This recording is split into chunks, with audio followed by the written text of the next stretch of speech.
Hi everyone, I'm Sue Handmade.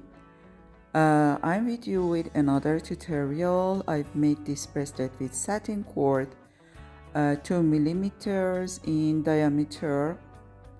So first, make a square knot from the right with the black cord, and then take the other color, fold it in half to find the center point.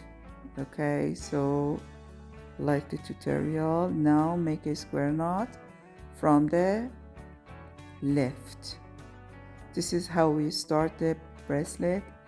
I don't explain anymore because everything is clear in the tutorial, but I just want to tell you that I've made this bracelet with paracord thread, and the picture and video of that one is at the end of the tutorial, so don't miss it.